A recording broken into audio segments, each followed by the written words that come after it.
കണ്ണിന് ഭയങ്കര ഇറിറ്റേഷൻ. നമ്മളിങ്ങനെ വരുമ്പോൾ കമ്പ്യൂട്ടർ ജോലി നോക്കുന്നവരോ വീട്ടിൽ തന്നെ ജോലി എന്തെങ്കിലും ചെയ്തുകൊണ്ടിരിക്കുന്നവരോ കണ്ണിങ്ങനെ തിരുമുന്നത് കണ്ടിട്ടില്ലേ? കൊച്ചു കുട്ടികളെല്ലാം തന്നെ രാവിലെ എഴുന്നേറ്റ് വരുന്നതിന് കണ്ണിങ്ങനെ തിരുമിയിട്ടായിരിക്കാം. എന്നാൽ കണ്ണിങ്ങനെ കണ്ടിന്യൂസ് ആയിട്ട് തിരുമുന്നത് കണ്ണിലെ കോശങ്ങൾക്ക്, പ്രത്യേകിച്ച് കോർണിയയ്ക്ക് വലിയ തോതിലുള്ള കേടുപാടുകൾ ഉണ്ടാക്കുന്നുണ്ട്. കണ്ണ് തിരുമുന്നത് പണ്ടുപോലെ നമ്മൾ ചെയ്യുന്നതാണ്. എന്ത് കേടുപാട് എന്ന് ആലോചിക്കുന്നവരുണ്ടാകാം. കണ്ണിൻ്റെ പുറമെ, പ്രത്യേകിച്ച് കോർണിയയുടെ പുറമെയായിട്ട് വളരെ ലൈറ്റ് ആയിട്ടുള്ള ഒരു പ്രതലമുണ്ട്. നമ്മുടെ കണ്ണിൻ്റെ കോർണിയയ്ക്കുള്ള സപ്പോർട്ടാണ്.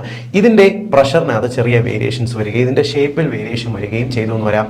പതിവായിട്ട് കണ്ണ് തിരുമുന്നത് കൊണ്ട് നിങ്ങൾക്ക് ഇമ്മീഡിയറ്റ്ലി ഒരു മണിക്കൂറിനകത്ത് ലക്ഷണം കാണിച്ചില്ലെങ്കിൽ ഇടയ്ക്കിടയ്ക്ക് കണ്ണിന്റെ പവർ വേരിയേഷൻ വരുന്നതിനും നിങ്ങൾ ഉപയോഗിക്കുന്ന കണ്ണട ഇടയ്ക്കിടയ്ക്ക് മാറ്റേണ്ടി വരുന്നുണ്ടെങ്കിലും ഉറപ്പാണ് അതിന് നിങ്ങൾക്ക് ഈ ഇത്തരത്തിലുള്ള കണ്ണ് തിരുമ്മൽ ഒരു പ്രധാന കാരണമാകുന്നുണ്ട്.